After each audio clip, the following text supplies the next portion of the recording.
We need community because you're never going to climb the ladder of your life on your own. When I was in Colorado earlier this year, I said, hey, bring this ladder out front. They said, what are you going to do with the ladder? I said, I have no idea. I'll improvise. And every school this year that I go to, I have these ladders and they bring them out. And what's amazing about these ladders is every school's different. Some are orange and some are yellow, some are blue, some are fiberglass, some are aluminum, some are steel, some are wooden, some are covered in paint, some are brand new, some are 6 foot, 8 foot, 10 foot, 12, 16 foot. All these ladders are unique and they're just like you and me, man. Our life, our story, our storms, we have a very unique set of circumstances to us personally. But no matter what your storm, your life, your journey, your ladder is, the only way that you can get from the bottom to the top is you got to climb it. And I tried to climb my ladder on my own for so long. And I would climb and I would mess up and I would fall. And I would trying to figure out and overcome my struggles and my insecurities. And I would climb this ladder and I would get up and I would fall over. Because I knew at the top of this was purpose, at the top of this was meaning, at the top of this was peace. And I would try so hard to white knuckle this thing, I would climb. And I realized we can't do it on our own.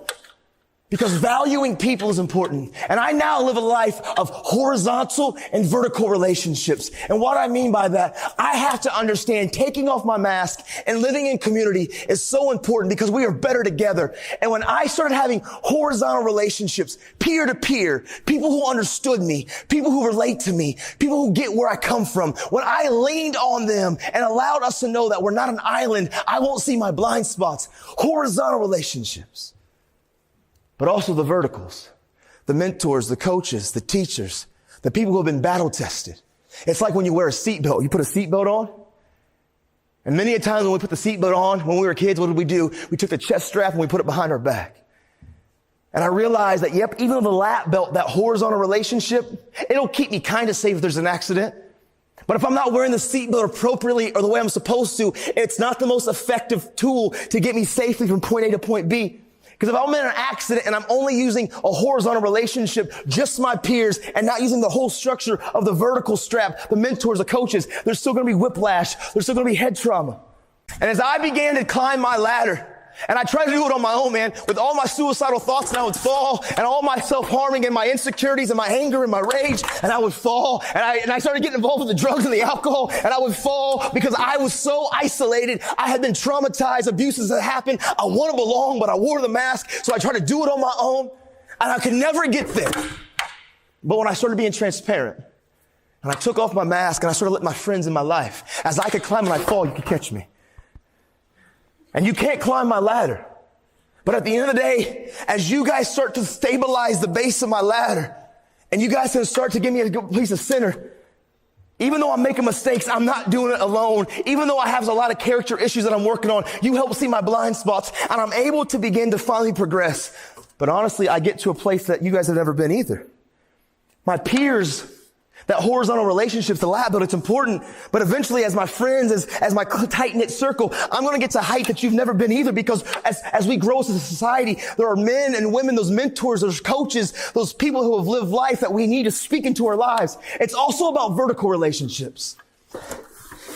And when I began to find the courage and understand the power of transparency and accountability and hard work and make good choices, but also value people. And this is my ladder. This is my life. It's unique to me. I have my own flaws. I have my own pains. I have my own traumas. I have my own stuff, and I have to climb my ladder, but I'm not supposed to do this by my own. I need my peers, but I also need my mentors. And as I began to use the community and have these relationships, I could climb and I would fall and you could catch me, and I would get to heights that I've never been, and perspectives change, and I'm terrified, but I have coaches and I have mentors, I have parents, I have people, I have the vertical relationships that can inspire, that can encourage, that can give me safety, that can stabilize my ladder so I can get to a place in my life where I can stand and I can reach heights that I can never do on my own.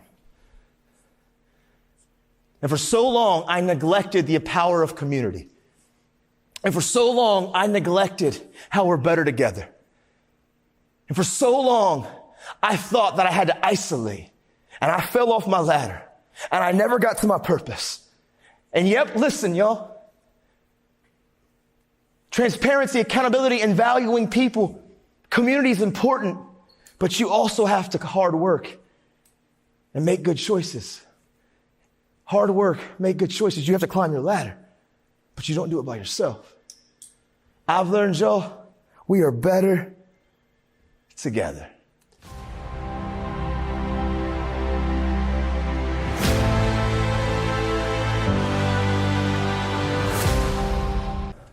Life, growing up, life can be hell. And sometimes things happen to us that we didn't ask for, we didn't sign up for, we didn't want to have to deal with. Sometimes life brings us challenges and storms that we as young and old people alike, we've got to just deal with, but we didn't want to deal with it, but it came knocking, and now we got to figure it out. How many of you in here have had to go through a struggle, an adversity, a challenge, a loss, an abuse, something that's happened to you that you didn't want to have to deal with, but now it came knocking and now you got to figure out what to do with it? Anybody know what I'm talking about? Yeah, man. And for me, there are things that I call moments of impact. Moments of impact are these single events that happen in our lives. They can be positive or negative. Single events, single situations, single occurrences. These experiences that happen. Maybe it's good. You win the championship. You aced a test. The very first time your toes touch the sand. A positive memory. And these moments of impact that can come through hardships and struggles and challenges. Maybe it's when mom and dad got the divorce, or a friend or a family member, that we lose somebody close to us. Or maybe it's some abuse that's happened that nobody knows about. But when that thing, whatever that thing is that happened, that thing that you know, that still to this day, years later, you remember every detail when that thing happened. You remember the people that were around you, the conversations that were being spoken, the clothes that were on your back. The details are more vivid, they're more vibrant because it has impacted you. It is a moment of impact. And even though it was years ago, you remember every single detail. Moments of impact. How many of you can think something that happened in your past that still to this day you remember every single detail when that thing, whatever that thing is that happened to you, happened? Anybody? Absolutely. And for me, I walked into this family meeting in the 7th grade. I remember it vividly. My dad called a family meeting. My dad was to my right, my mom across from me, my sister to my left. My back was to the sink and to the stove and to the fridge. I remember every single detail. The kitchen table that I was sitting at, it was a huge kitchen table. My dad had built it. It was a beautiful table. It was handcrafted, but it was extremely heavy. I hated the table because we moved a lot, but my dad never got the moving crew. He got Nate. The decorations on my kitchen wall, they're the most ugliest, hideous, disgusting 1970 faded pieces of weird ceramic fruit. Kitchen was ugly, y'all. But I remember every detail because my mom looked at my dad and my dad looked at my mom, and my dad began to say these words: "Nikki, Nathan, we need to talk to you. Things aren't what they seem." And me and your mom, we're going to be divorcing and separating. And that blindsided me because even growing up, my parents never fought in front of me. I'm not overstating it. I'm not embellishing it. I'm not exaggerating it. Growing up, my parents never fought in front of me. I thought I had a picture perfect family. And I sat down at this table, and in that moment, and everything that I thought was built on a house of truth came crumbling down. Because see, the truth is, growing up, I was never allowed in my parents' bedroom. The reason being, I got one speed, y'all. It's called squirrel. I go. And when I was a kid, I broke everything. So my parents were like, hey, the bedroom is off limits. We have to have some kind of place where we can have peace and quiet. I get it. But when the divorce began to happen and my dad was slowly ripped out of my life, and as I began to ask questions and trying to process and figure out to navigate the storms, I began to realize that behind the bedroom door, my parents were who they said they were. Behind the bedroom door was where the verbal, the mental, the emotional abuse happened. And behind the bedroom doors where the drugs and the alcohol happened. And I remember when I asked it and I found out the truth, I looked at my dad and I said, I'm never going to be like you. I don't need you in my life. And he said, Nathan, we were just trying to protect you so you can focus on school. And I understand their why. I got a baby girl that's 3 right now. My son's 7. And when me and my wife have a disagreement, we try to protect them from our kids too. I get their why. I understand. But it didn't change the fact that I felt lied to and betrayed. And I looked at my dad and I said, I'm never going to be like you. See, the truth is, I learned to do something really well. I learned from them. And many of us all across this country, young and old alike, we've learned to do the exact same thing that I learned to do too when I was younger. I learned to do what they learned to do. I learned to put on my fake face, my fake smile, and I could walk the walk and talk the talk, and I could come to school, and everybody on the surface, it looked like Nathan was fine. Behind the fake face, behind the fake smile, behind the mask, though, I was screaming, but I was silent. Behind the fake face, behind the fake mask, I was suffering, but I was quiet. But I wore my mask and I would come to school and everybody thought that Nathan was fine and the grades were okay and I played sports and on the surface Nathan looked picture perfect. But man, when no one was around, behind the mask, I was tore up from the floor up. How many of you in here on some level, some way, somehow, does that mask, how I described it, does that resonate some way, somehow to you? Does it relate to you a little bit? Raise your hand, anybody in here?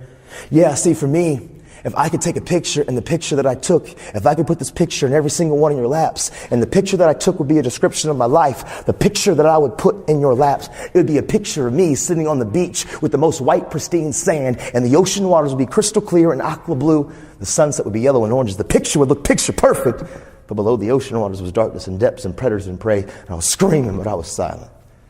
And I was always screaming, but I was quiet. The problem with the mask, pressure busts pipes. And if we don't deal with the hurts and the pains below the surface, that pressure will find danger, destruction, and disaster ways. And we wear the mask because we think the mask is going to keep us safe.